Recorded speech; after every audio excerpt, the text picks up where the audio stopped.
Biyaya sa inyong lahat na nakadalo sa umagang ito. This is a very special occasion, our remembrance of the Lord.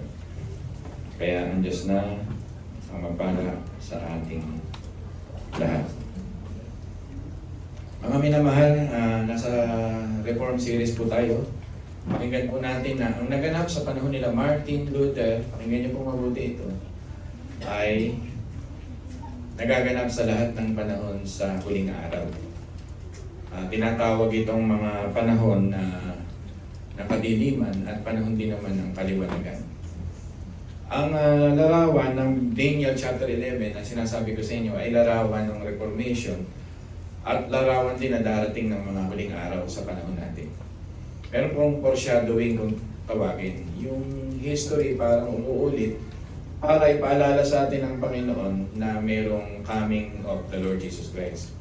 May dark age, may difficult age, may mga lindol, may tagutom, tapos sandali, tapos may darating na reformers, mga hope, may darating na anti-Christ. Sa panahon nito, sa Daniel chapter 11, ang anti-Christ dito si Antiochus Epiphanes. Siguro hindi nyo napabalitaan, pero siya yung larawan ng Antikristo sa huling panahon. Importante po nagbabasa tayo ng Biblia na makita ninyo na ang Diyos nakita ng lahat. Kaya dumadaan tayo sa mga pagsubok. Hindi natin pag-usapan dito kung pre-trib kayo, post-trib kayo. So nangyayari ba naman ngayon?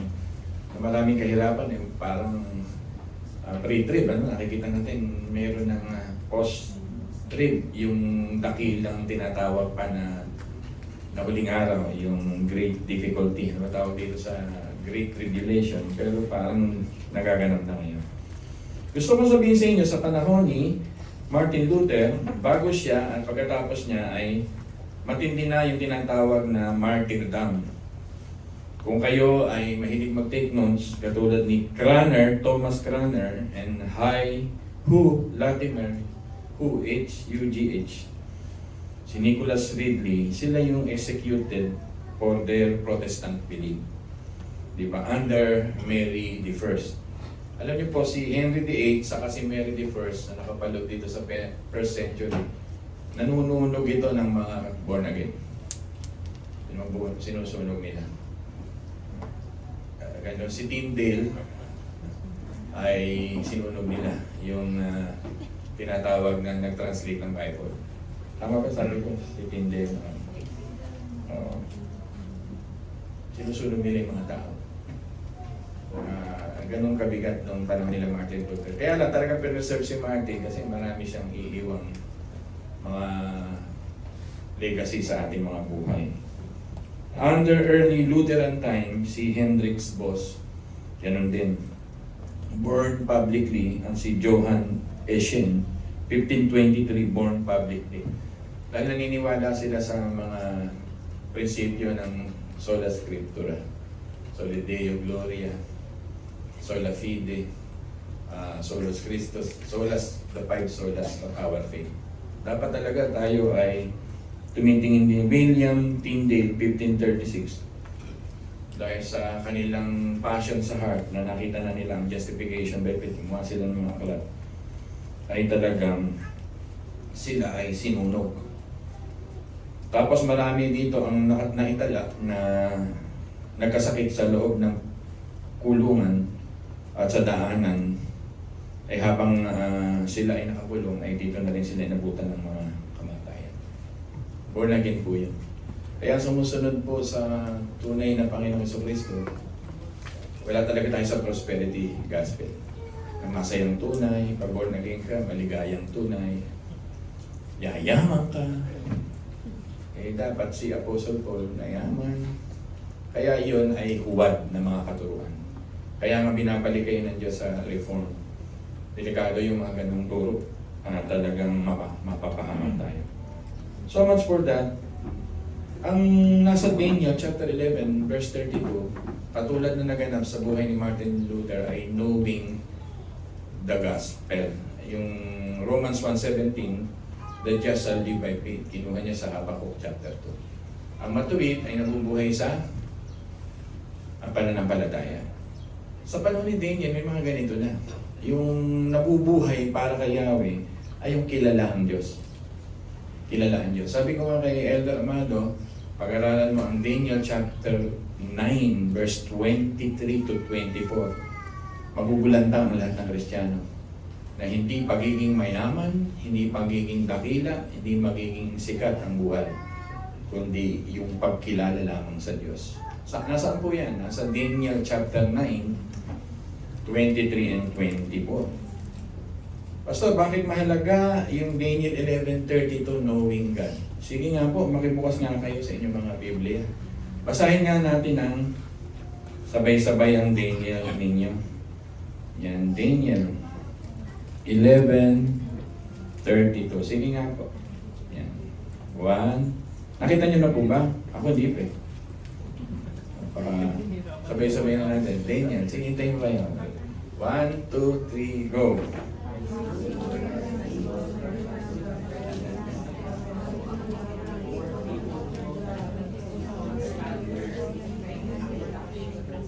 Di ba ang ganda? The people who know their God, yan nasa ano ko na lang, will display strength and take action.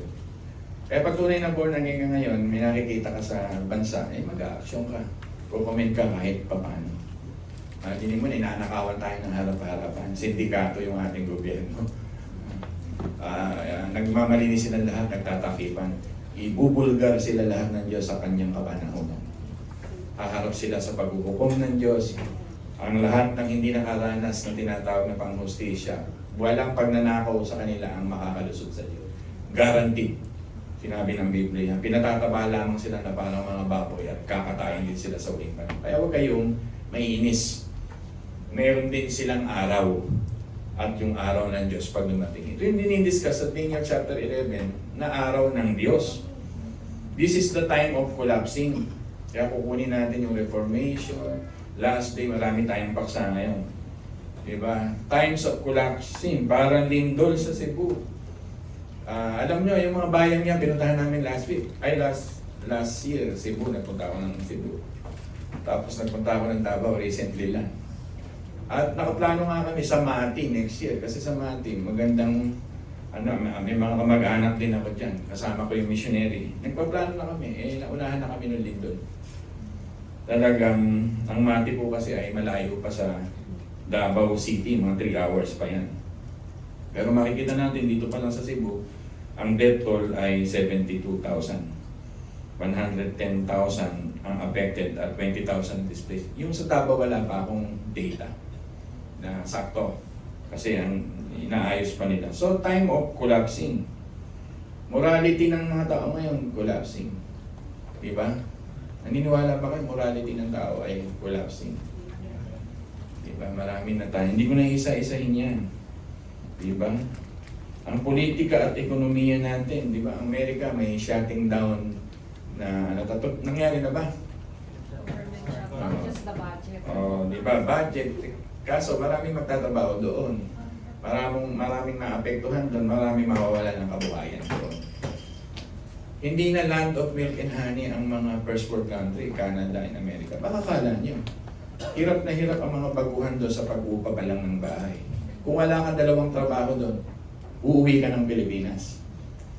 Magtatrabaho ka ron, makukuha ka ron sa pagtatrabaho. Matanda ka na ron, magtatrabaho ka pa rin. Maniwala kayo. Kala nyo land of milk and honey itong Canada, America, Australia. Hindi ko kayo dinidiscourage na pumunta kasi bukas pupunta ako. Inex ko na yan.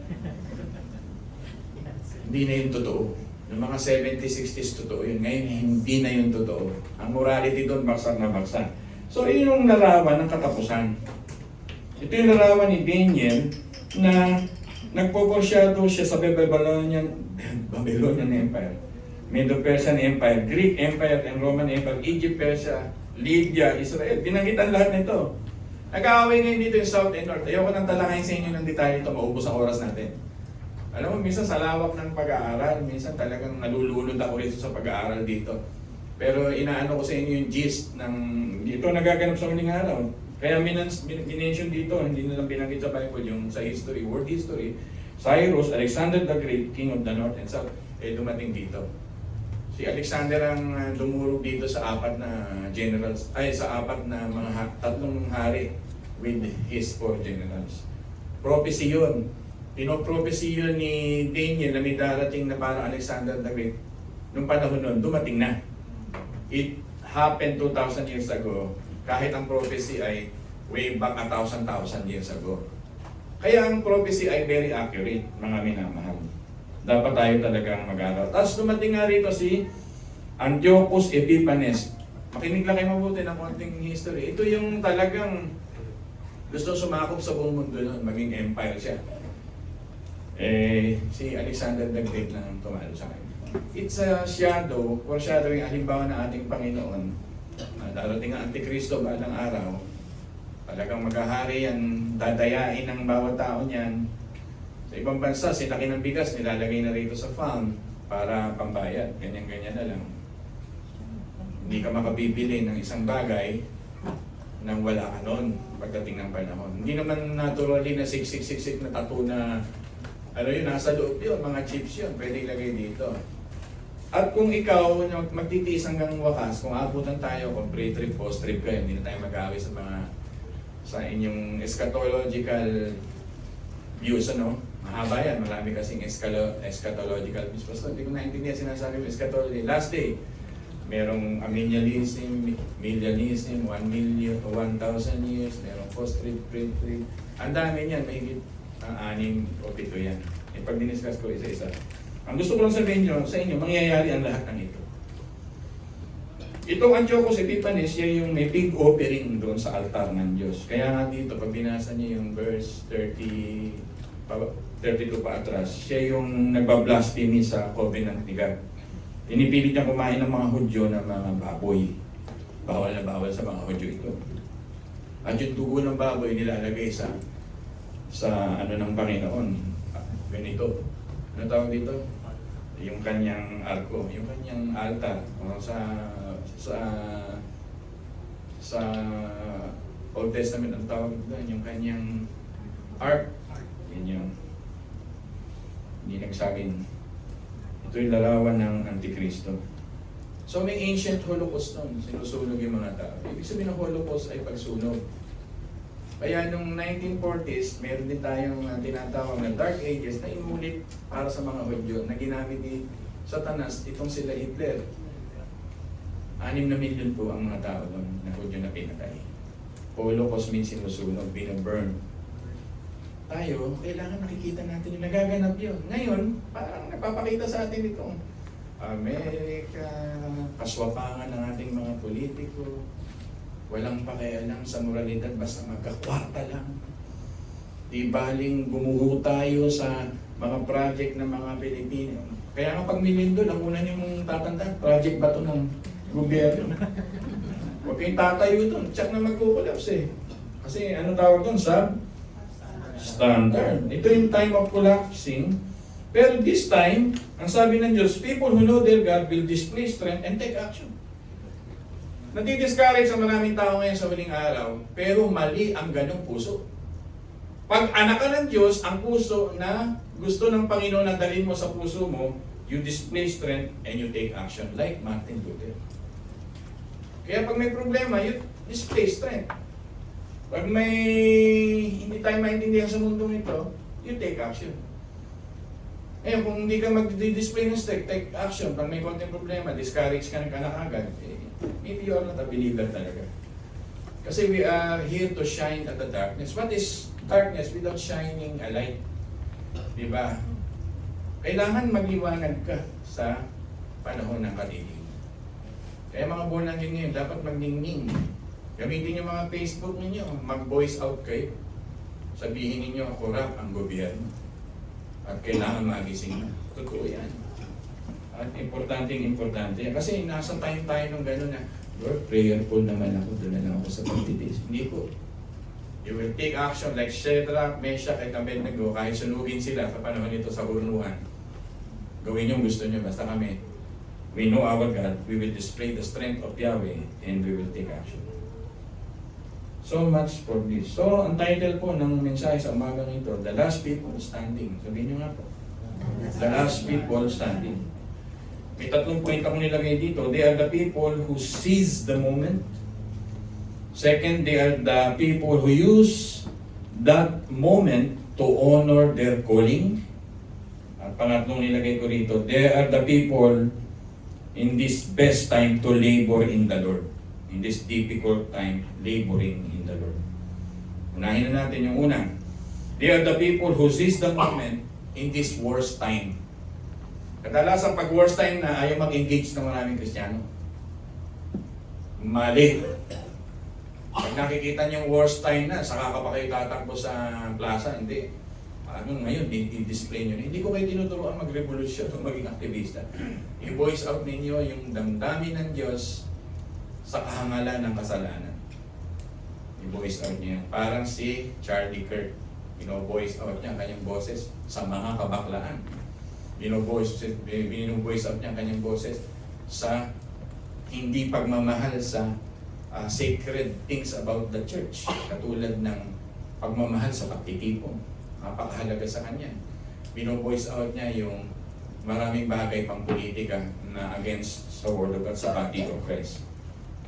Yan ang gagawin mo. Wala kayong voice out. Pupunta ka lang sa church, makikinig yung pastor, tapos uwi, ala na. Napaka-passive mo. Pastor, what is passive? Wala kang pakialam. Kasi born again ako, hayaan mo na mga anghel dyan. Ano? Diba kadalas niya nang tinuro sa atin, magtiis tayo. Ay tayo inaapi, umiti tayo. Mali po yun. Ang tawag doon, passivity. And that is dangerous. At mamaya, tatalakayin ko sa inyo ng konti ang ibig sabihin nun.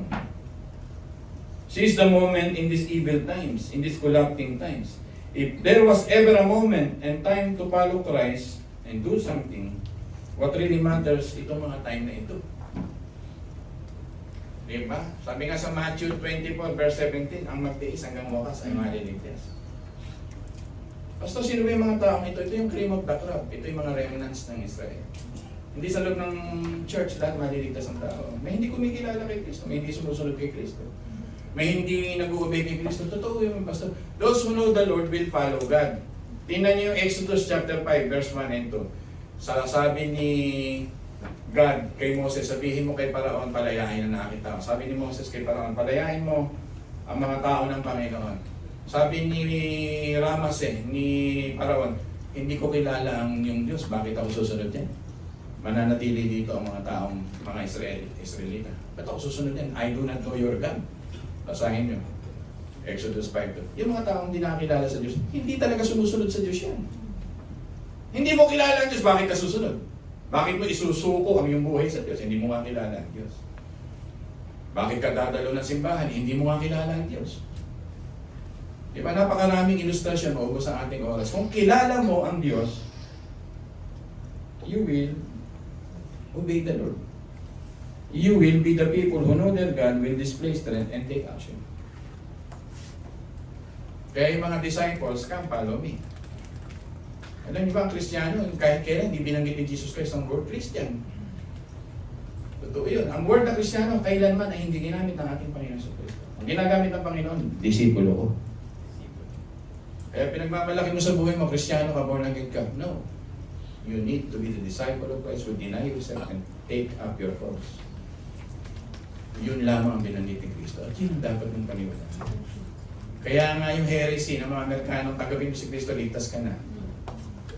Eh wala namang discipleship ang buhay mo, hindi ka sumusunod. Hindi mo maiwan ang matilimong pamumuhay, ang tatay mong pagkatao. Eh paano ka nga makaka-obey to seize the moment?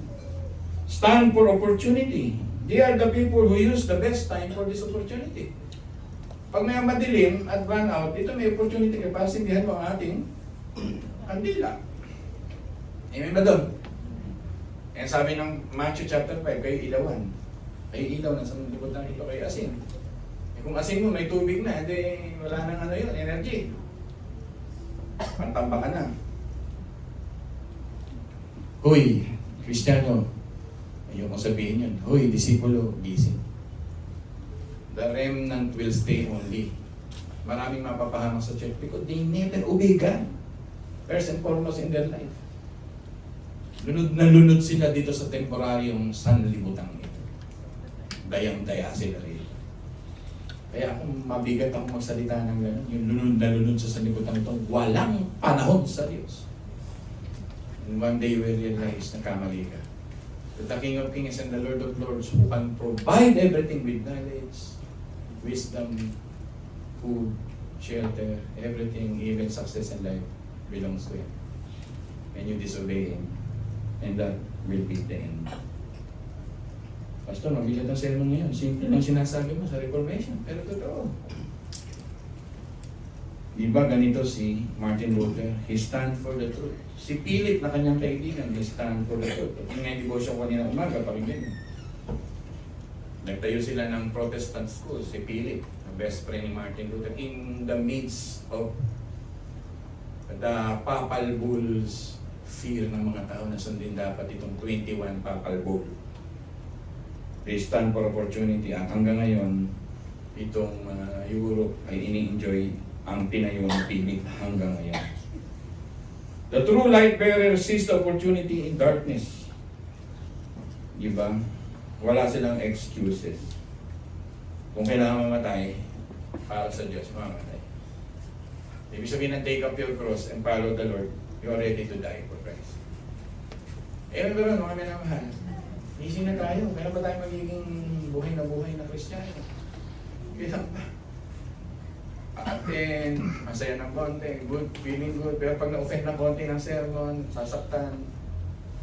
Hindi na yun tayo sa level na yun eh. Mga sundalo na tayo ng Panginoon in difficult times. God will help us. Kung talagang elected ka sa kingdom of God, ang tawag sa iyo, you will be the survivor of the house of Jacob. The book of Isaiah. Remnants po ito. Diba? May malalabi. Sabihin mo nga sa katabi mo, sana'y iko'y malabi. Matira.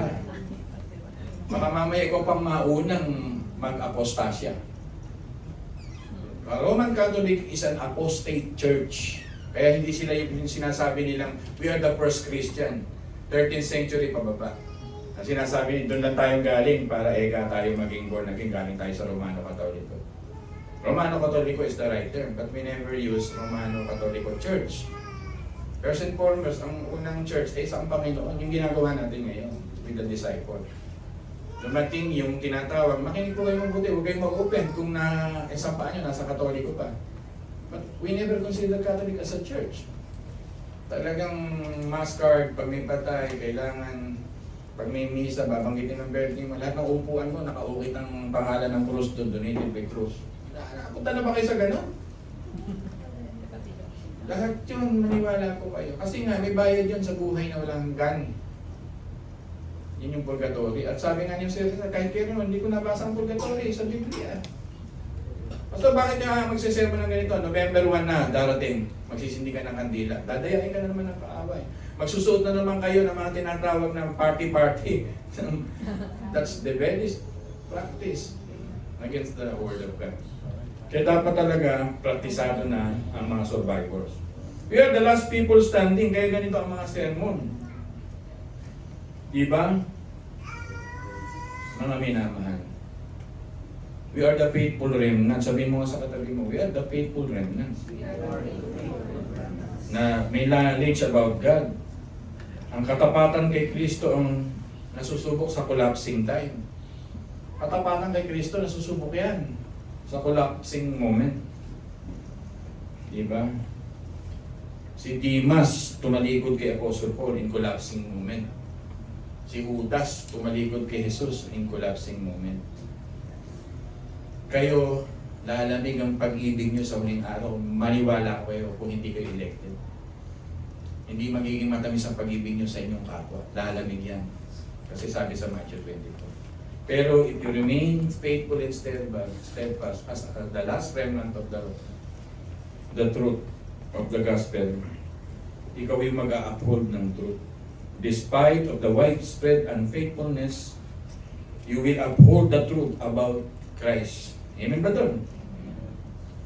Even though we are a small dedicated church group, we will uphold the covenant of God. Yan ang dapat declaration ko sa umagang ito. Who remain true to God, standing despite of widespread apostasy and judgment. Hindi ko malalaki yung mga umaatin doon sa dati natin sinisimba, iligtas sila.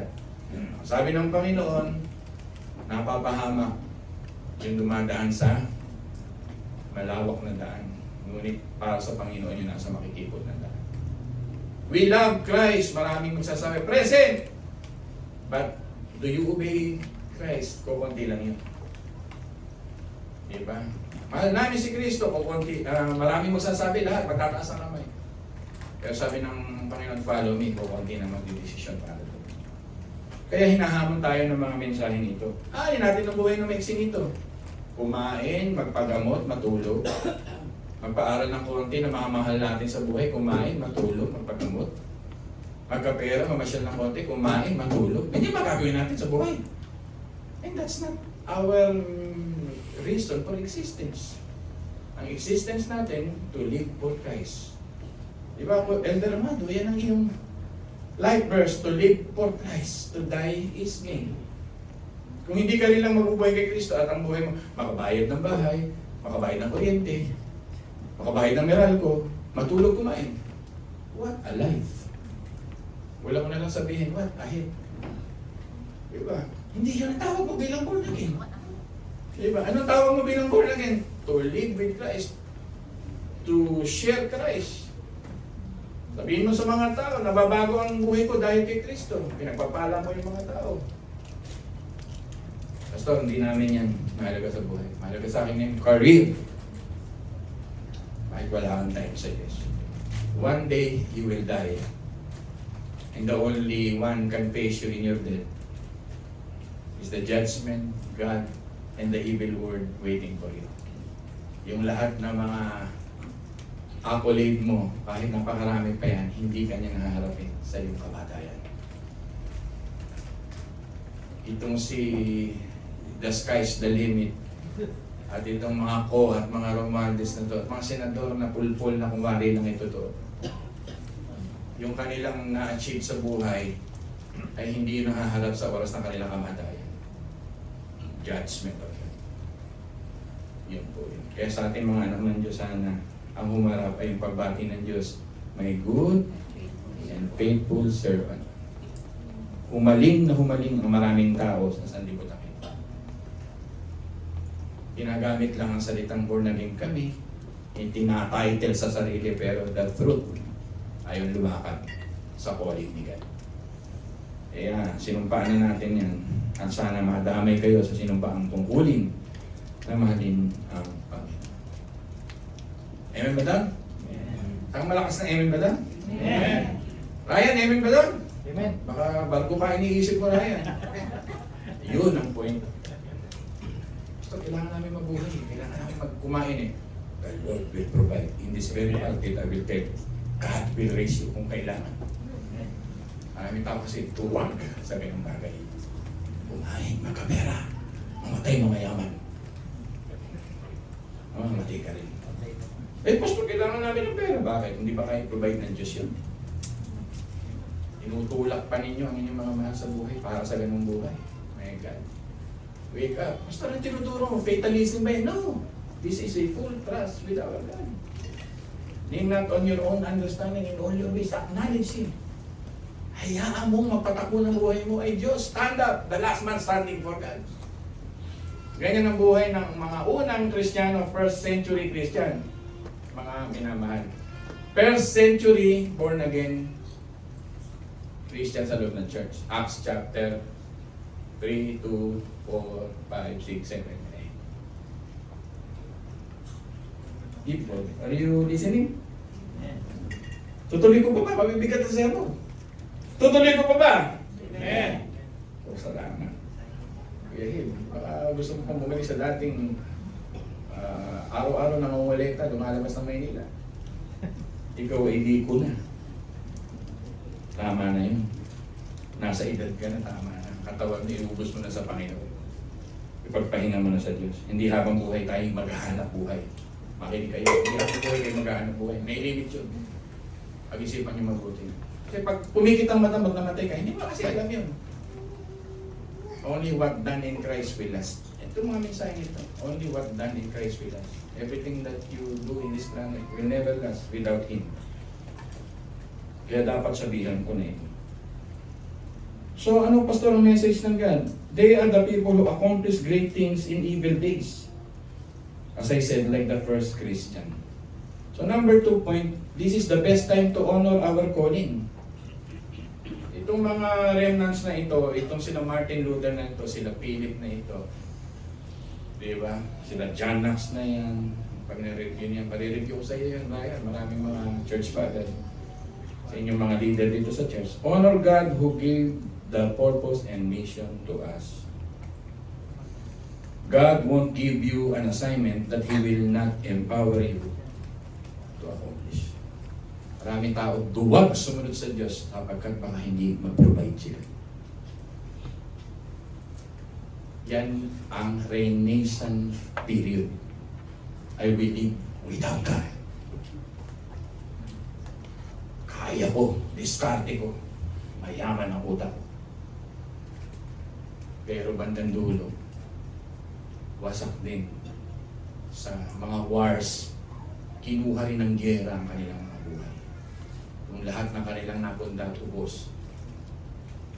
Kala nyo ba kamatayan lang ang kukuha ng lahat ng pinundan mo? Kalusugan mo, hindi mo na may enjoy umakyat sa third floor pagkalumpo ka lang. Hindi mo na enjoy kumain ng steak pag sinabi ng doktor sa'yo, ang cholesterol mo, 5,000 ang taas.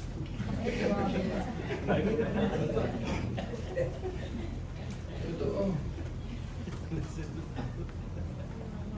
Ewan ko lang, gusto ko na ma-enjoy sa akin konting bumabali-bali ng banking. I will not do it anymore. Kasi, ang lahat na deteriorate. But the promises of God never deteriorates. Pakinggan nyo mabuti ito. God won't give you an assignment that He will not empower you to do to accomplish. Ina-underestimate mo kasi Diyos eh. Kapag nasa Diyos ka, mahirap ako, hindi ako magkakapera. Ina-underestimate mo siya. Eh minsan, inuunahan mo siya ng iyong reasoning. Pero ang gusto ng Panginoon, faith first. Ang gusto ng Panginoon, ano sabi niya sa Korinto? Pagka may pananampalataya, ano sabi niya? To live by faith, not by susunod ako, pero pastor, ina-arrange ko. Pananampalataya ka pa. Maraming tao ganyan. Renaissance thinking. At kailangan ko bilang pastor mag-sermon ng ganito sapagkat maraming taong tumatanda at naghihintay na lang ng kamatayan. Ganun pa rin ang paniniwala at ayaw ihandog ng buong buo ang buhay sa Diyos. Mau-offend pa sila pag narinig ng ganitong mensahe. Eh sino magsasabi nito? This is a calling. This is a radical calling of God right now in this very pulpit. Ang sinasabi ni John the Baptist, you will increase, I decrease. Diba? Hindi mo kaya magmamahal sa Diyos ng gano'n? Conditional ang pagmamahal sa Diyos. I love you because we have. Paano kung wala? Diba? I will tell you that God got your back. Sabihin mo nga sa katabi mo, God got your back. Even demons will not shake you. Even the gates of hell cannot shake the church that Christ built.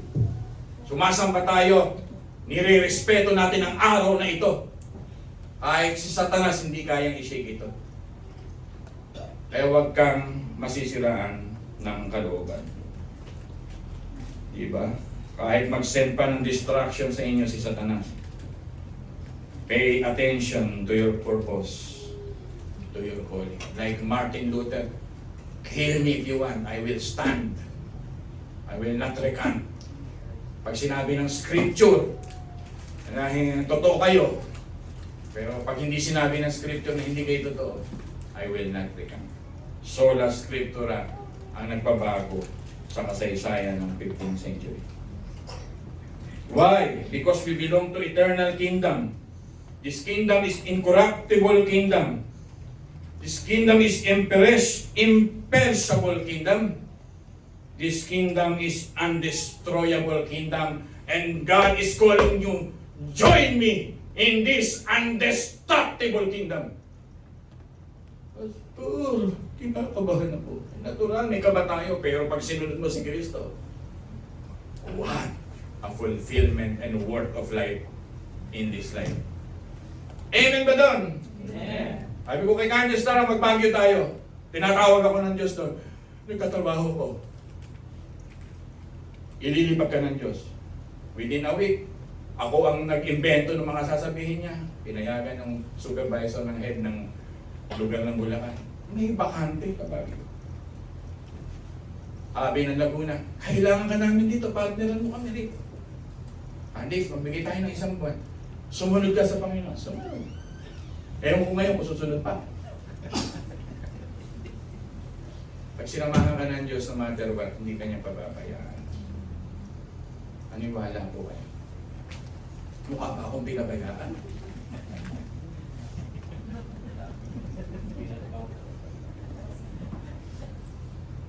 Pastor, i-inspire niyo po ako sa mensahe niya. The Lord will inspire me because I will already pray for you. Kaya pag iniisip mo, kailangan ilatag ko muna bago sumunod ng Diyos. Hindi. Pag-pray mo ng matinding-matindi and the Lord will provide sa iyong pangailangan. Hindi lang sa tinapay ng bubuhay ang tao. Hindi sa bawat salita niya. Huwag ka mabuhay doon sa tinapay na yun. Sa to survival na yun. Paano makakain, paano magkapera, paano may pang... Mamamatay ka rin kasi. Live for God. So, mabigat ang sermon mo ngayon. Hindi pwedeng sermon sa Amerika to. Makikiraan yung mga tao. Hindi pwedeng sermon to sa Canada, sa Australia. Mau-offend. Ang first world country. Kaya nga ang Panginoon nagpunta sa mahihirap ng mga tao. Kaya ang Panginoon nagpunta sa mga hindi alta syudad. Hindi siya nagpunta sa mga naka-royal robe na blue. Nagpunta siya sa mga mangingisda. Sapagkat alam ng mga mahihirap na ang buong pag-asa nila ay si Kristo. Pero sumasandal kay Mammon, Matthew 24, Matthew 6:24. Sumasandal sa mundong ito. Tatalikod kay Kristo na malungkot. Sapagkat hindi nila kayang iwan ang sanlibutan ito. That's the challenge. Buti, Pastor, nagsermon ka na lang. Oo, kailan pa? Sa inyo maririnig to. Dapat dito mismo sa sarili kong tahanan. Sa sarili kong tinuturing na kapatiran. Dapat mag-share mo si Pastor na totoo, hindi kwento-kwento to live for Christ. Amen ba doon, mga minamahal? Pastor, what is the message of God? Rise and be awake for Christ. Rise up sa inyong pagkakatulog sa inyong upuan and be awake. Apply the mission purpose. Ephesians 5:14, awake, O sleeper. Diba? And arise from the dead, and Christ will give you the light. Isaiah 52:1, awake, awake, clothe yourself with strength, O Zion. Put on your garments and splendor, your new identity in Christ. Kasi Adeline, ang bagong pagkatao natin ay hindi dahil bago tayong naging mabait. Ang bago nating pagkatao ay si Kristo ang ating pagkain at buhay. Iitibok ang puso mo kay Kristo, hihinga ka para kay Kristo, mabubuhay ka para kay Kristo. Magsasalita ka sa iyong kapwa, sa iyong mga kapitbahay dahil kay Kristo. Nagtatrabaho ka dahil kay Kristo, nagpapakahusay ka dito sa mundong ito dahil kay Kristo. Pag nawala si Kristo doon, sa equation na yun, everything will be lost. Yun ang mensahe ng Panginoon. Go, arise, shine, for the light has come and the glory of the Lord has risen upon you. Marami kasing gano'n, pagka sumikat ako, ano, church life. Pag umaman ako, ano, church life. Pag ako'y naging milyonaryo, maalala ko church na yan. And that's lost. Because Christ died for His church. Pastor, ang mensahe ng Panginoon, clear-headed dapat ang ating utak. And we must know the reality of prophetic call. And that is prophetic call for the last days. Aanin mo ang lahat pag dumating ang huling araw at hindi ka handa. Be prepared na kasindi ang ilawan katulad ng mga virgin girls na binabanggit sa gospel. Hindi mga passive na Kristiyano, Hindi mga Kristiyanong disengaged, walang pakialam. Hindi mga Kristiyanong hindi malaman sa init at sa lamig. Ano tawag doon? Lukewarm.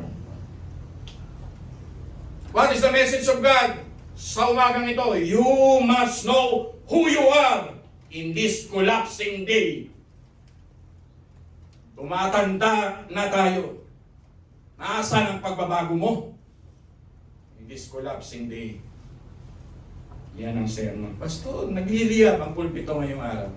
Dapat. Sapagkat maraming Kristiyano, lukewarm, natutulog, ayaw mabuhay at maging sundalo para sa Diyos. Ang buhay nila, kumain, doon mag-pursige ng buhay. And thirdly, this is the best time to labor in the Lord. Ito na po yan, mabigat ng pabigat. 1 Corinthians 15:58, sa lahat ng mga anak-anak ko, simula pa sa baliwag, third yan sa buong engineering o second pa, kumuha ng exam. Kinukuha ng malalaking kumpanya, nakarating sa bukid nun, San Miguel. Pero nung i-touch ng Diyos ang puso, bigyan ko ng Bible na reform at inalagaan ko ng few weeks, few months, nag-decision mag-full time hanggang ngayon. Nagkaroon ng pamilya, hindi pinabayaan ng Diyos. Naglilingkod sa Panginoon. At kinuha ngayon siya ni John 5 after life, all the English to Philippines. Babayaan siya. Ang desiring God. Nagsimula lang sa pagsasalita ko sa kanyang, your labor in the Lord is not in vain. And he obeyed the call. At ano man ang aming mga differences, but still he obeyed the call. At nangangako ang kanyang Panginoon. Sapagkat ang kanyang Panginoon ay hindi sila pinabayaan. Bago mamatay si John Mack, ibinulong niya sa kanyang mga anak ang salitang, be faithful. Bulong mo nga sa katabi mong asawa o anak, be faithful. Ito lang naman ang masarap na pakinggan sa huling panahon natin. Nabubulungan ka ng Diyos, be faithful, my good and faithful servant. Patay ka na kasi nun eh. Pero pag Matthew 7 ang binulong sa iyo ng Diyos, hindi kita kilala. Kahit sinabi mo, matagal ako sa church, matagal ako naglingkod sa church, sabi ng Panginoon sa iyo, hindi kita kilala. This is the most shocking statement that you will ever hear from the Lord in the last days. Dahil wala ang pagbabago sa iyo, walang bunga sa buhay mo. Our energy is the Holy Spirit.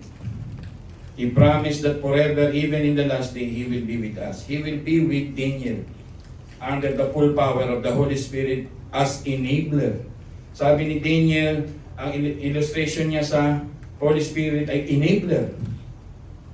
The one who will live for our purpose, ang sabi niya. Mga minamahal, hindi bokabularyo ng mga Kristiyano o disipulo ng Diyos. Yung mga salitang hindi ko kaya, wag na, mahirap, pastor. Ang banal na spirito ang magbibihis sa iyo ng Pentecost kahit ngayon. Pastor, what is that? Even in the last day, bibihisan ka ng kapangyarihan ng banal na spirito that still He will do the purpose of God in your life. Amen ba doon? Last mga stretches na sasabihin ko sa mensahe nito. Be an alabaster box for God. Basta ano yung alabaster box? Ito yung kailangan ng Panginoon i-anoint bago siya mamatay. Binasag ni Maria ang box ng pabango. Spikenard na pinakamamahaling pabango sa buong mundo. Why? Because God is worthy, worthy, worthy. Sabi ni Judas, ang mahal-mahal noon. Isang taong panggasto sana yun. Binigay nilang sa mahirap. Ganun ang mga taong walang pagmamahal kay Kristo. Pero pag may pagmamahal ka kay Kristo, you will break your glasses and pour out for the service of God.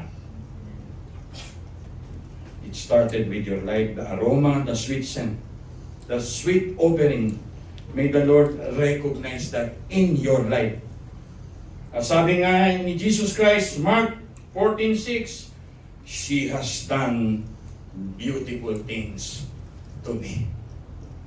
Kakapraso yung ginawa niyang ministeryo, pero ang sabi ng Panginoon, she has done beautiful things to me.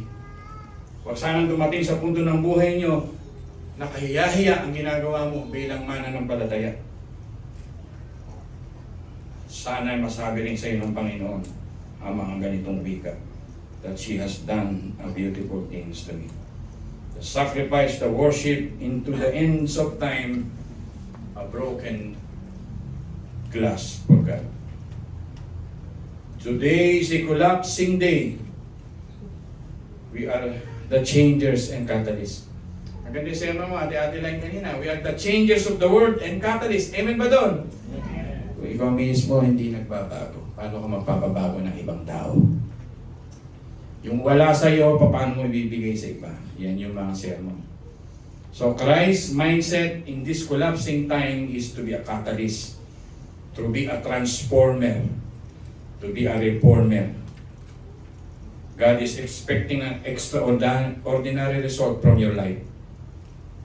A perpetual optimism, hindi fatalist, hindi pacifist, hindi yung tinatawag na yung binanggit ko kanina na passivity. May the Holy Spirit empower you to do God's will on earth. Amen po? Amen ba ron? Magano tayo ng konti. Magbuli-buli sa sermon. Nasa second week pa lang ako, mga minamahal. Mabigat ang sermon ng Reformation. Wala pa tayo dun sa sola scriptura. Mahaba-haba ng konti sermon ko ngayon, but I hope nakuha niyo naman. Our dear Heavenly Father, salamat po Panginoon. When you call Abraham to leave his country, he became a nation. When you call Jacob to do your will, he became Israel. Forgive us for underestimating your power. Patawarin niyo kami sapagkat in this period, yung remain sa nabubuhay, sa buhay-buhay ng mga mahal namin sa buhay, maging mismo kami. We rely too much in the human achievements. We forgot, O God, na malibang itayo mo ang isang tahanan, ang mga nagsipagtayo nito ay walang kabuluhan. Malibang ikaw ang maglagay ng tagapagbantay ng isang syudad, papasukin at papasukin ang kaaway, malibang ikaw ang magbantay nito. Malibang ikaw ang magbigay ng tulog sa amin, hindi kami mapapahinga. Everything that exists in our physical body, even in our environment, even in our future, is already being decreed by you. You ordain it already. Kaya patawarin niyo kami, Panginoon, kung may mga delayed obedience sa iyo, still this is disobedience. Tawarin mo kami, Panginoon, for underestimating the power of God to provide even in the church. Panginoon, lahat ng pangailangan ng iglesyang ito hanggang dulo ng pagdating mo. Ikaw nga nagsabi, even the gates of hell cannot prevail or give us. Tulungan niyo kami, Panginoon, na lahat-lahat sa buhay namin ibigay na sa iyo. Even in our personal life, even in our family life. Help us to really know the Luke chapter 9 principle to deny ourselves, to hate our brother, to hate our sister, to hate our mother and father. Na minsan na hindi naintindihan ang kahulugan nito. Because ang sinasabi mo lang, you are the most. You are the only one na dapat isip ng mga tao first. First. Forgive us for underestimating you who created the universe, the millions of stars in the galaxies. Lagi na lang sinasabi sa pulpitong ito na sa oras ng pangangailangan ay tumatalikod kami sa mailalang ng langit at lupa. Napakaliit ng pananampalataya at pagtingin sa iyo ng iyong mga anak. Patawarin niyo kami. Without your power, we will never exist in this world. Hindi nga kami mabubuhay dito, Panginoon, kung piniga niyo na ilong namin nung kami pinanak pa lang. The way you sustain us, for me, 53 years old, yung iba 70 years old, is enough testimony to worship you, to adore you, to praise you. Yung iba'y nasa sinapupunan pa lang, namamatay na. Pero kami, pinreserve mo at nabubuhay ngayon. Ngayon pa ba kami tatalikod at magdududa sa iyo? Forgive the unfaithfulness, the faithless people of this generation without acknowledging that you are the source and power. Yan po ang nire-reform namin sa iglesia nito. Tulungan mo kaming laging magbukas ng pusong ganito. Hindi kami nagkwekwentuhan lang sa pulpitong ito. Tinatawag mo na kami sa paglilingkod, Panginoon. Pagiging seryoso, Panginoon. Na ibang Diyos. Panginoon, iba ka. Iba ka. Kaya nga ang awit namin sa iyo, Panginoon, there is none like you. Forgive us. Nakala namin parang tao ka, Panginoon. You are the God na walang simula hanggang matapos. Ikaw nga ang Alpha at Omega. At bakit magdududa pa kami? Kaya lahat ng katiting na aming pagkatakot ay isinusuko namin sa iyo. Help us to grow yung seed sa aming heart na kahit sinliit lang ng butil ng mustasa ang buto. Paglabas ng iglesia nito, ay talagang paniwalaan namin that our God is a living God and worthy of our worship and life. We honor you with reverence, with fear and trembling, O God, this very moment. We fear you and we are delighted also in you because you are so loving, so great, that you send your begotten Son, Jesus Christ, to be with your people. Salamat po, Panginoon. In the mighty name of Jesus, we pray. Ang lahat po magsabi ng